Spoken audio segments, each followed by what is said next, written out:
siang Ibu. Iya, selamat siang. Ya, terima kasih atas waktu yang sudah diberikan ya terkait dengan tugas saya terkait dengan wawancara. Iya.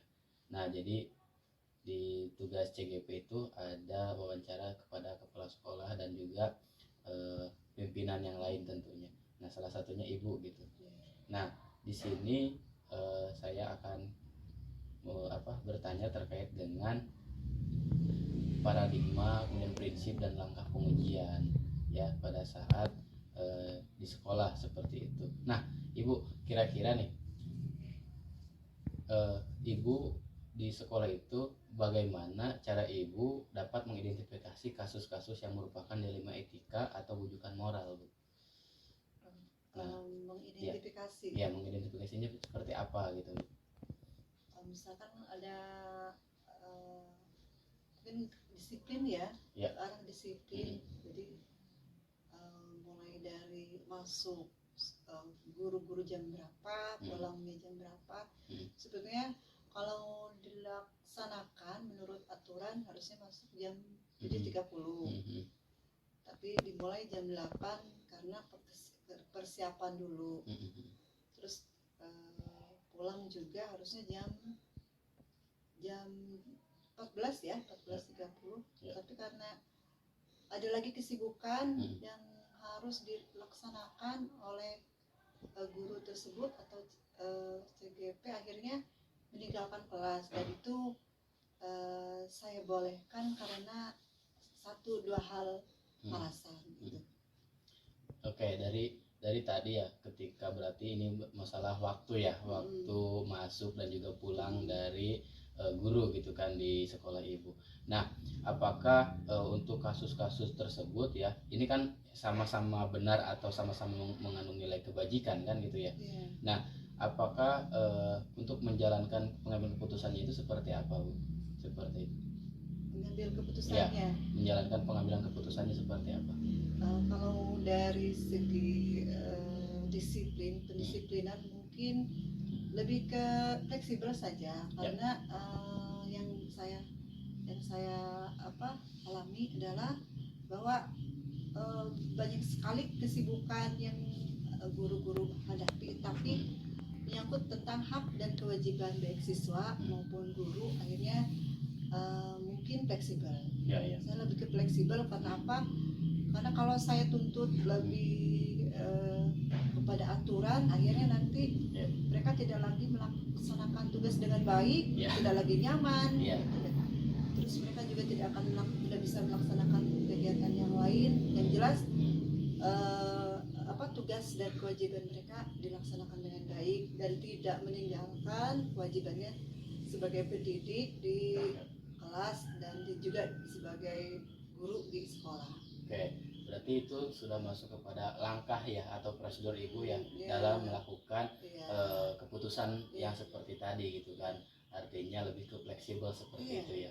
Yang terpenting tadi kata Ibu tetap masuk ke kelas, anak tetap belajar gitu kan. Setelah selesai di kelas itu mah kembali kepada tadi kesibukan masing-masing gitu. Yang terpenting tadi kan tidak meninggalkan. Hubungannya kan hak dan kewajiban, tanggung jawab kita sebagai guru, baik kepada siswa, kepada sekolah, kepada orang tua, kepada saya sebagai pimpinan, dan tentunya kepada yang di atas, kepada Allah Subhanahu Wa Taala, gitu ya, yang nanti akan dipertanggungjawabkan. Iya, betul.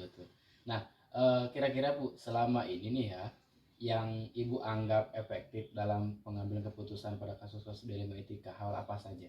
Jadi hal apa saja yang selama ini Ibu anggap itu efektif ya dalam mengambil keputusan pada kasus-kasus dilema etika? Gitu. Misalnya yang soal itu tadi ya, pengambilan keputusan yang saya kira kalau kebijakan sebagai pimpinan mungkin itu tadi, saya mungkin ambil garis tengahnya aja, ambil garis simpel karena kegiatan guru yang banyak, juga kegiatan di luar juga, tapi tidak memaksakan mereka gitu ya, tidak guru tidak keluar dari alurnya dan tugas kewajibannya dilaksanakan gitu. Jadi kan berarti di sisi lain itu memang tugasnya guru gitu kan, ibaratnya masuknya harus jam berapa seperti lu tadi bilang, pulang jam berapa gitu kan. Nah tapi di sisi lain juga memang ibu juga memperbolehkan gitu kan setelah memang tugas pokoknya dilaksanakan. Mungkin seperti itu Bu ya kesimpulannya. Oke. Kemudian ini lagi nih, hal apa saja ya yang selama ini merupakan tantangan dalam pengambilan keputusan pada kasus-kasus dilema etika seperti tadi? Tantangannya seperti apa mungkin? Tantangannya buat saya mungkin karena banyak kesibukan juga ya di luar, akhirnya nanti besoknya mungkin saya mau menyampaikan kepada guru, tapi ternyata bentrok lagi mungkin itu soal waktu satu. Yang lainnya mungkin, tapi karena alhamdulillah di sini di Cilepsa 1 guru-gurunya juga welcome dan mau menerima kritik dan saran, alhamdulillah. Jadi kegiatan belajar mengajar terlaksana dengan baik. Terus kondisi kegiatan sekolah juga berjalan dengan baik tanpa hambatan. Karena mereka dengan fungsinya masing-masing, dengan tugasnya masing-masing, baik itu bendahara, operator, bagian kurikulum atau kesiswaan. Kalau ada di SD ada, mungkin itu sudah dilaksanakan dengan baik. Jadi tidak ada masalah buat saya. Oke, jadi tantangannya salah satunya waktu gitu ya, terkait dengan kasus-kasus dilema etika. Jadi harusnya misalkan bisa diselesaikan hari ini atau besok, tapi karena ada kegiatan lain maka belum bisa dilaksanakan gitu ya, gitu. Nah jadi dari situ Bu, kan itu berarti waktu Ibu ya, waktu itu tidak bisa dipastikan kan.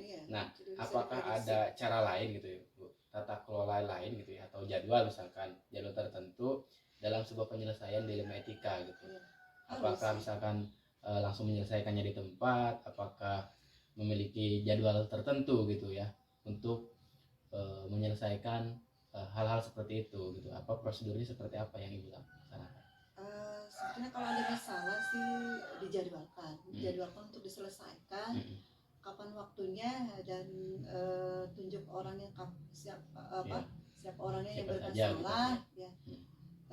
Tidak di tempat terbuka tapi di ruang khusus untuk menyelesaikan masalah. Tapi selama ini mungkin alhamdulillah hanya mungkin 1-2 saja yang ada permasalahan seperti itu, tapi semuanya bisa dikendalikan. Dan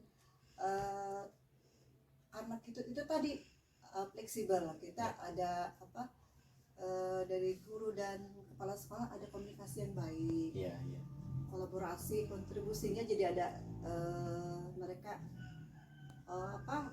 welcome gitu ya, menerima. Oke, ya jadi lebih kepada tentatif gitu untuk jadwalnya. Ketika ada kasus, ketika memang bisa diselesaikan saat itu juga. Ketika memang tidak ada berarti dijadwalkan ulang gitu, seperti itu. Nah berarti kan gini Bu, sebagai pimpinan tentu ada faktor-faktor lain lah tentu ya.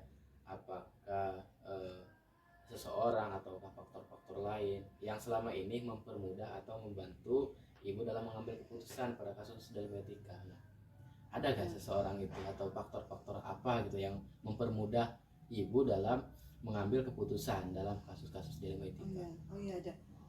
Tentunya orang yang bisa diajak berkomunikasi, yang bisa diajak bertukar pikiran, baik itu di sekolah.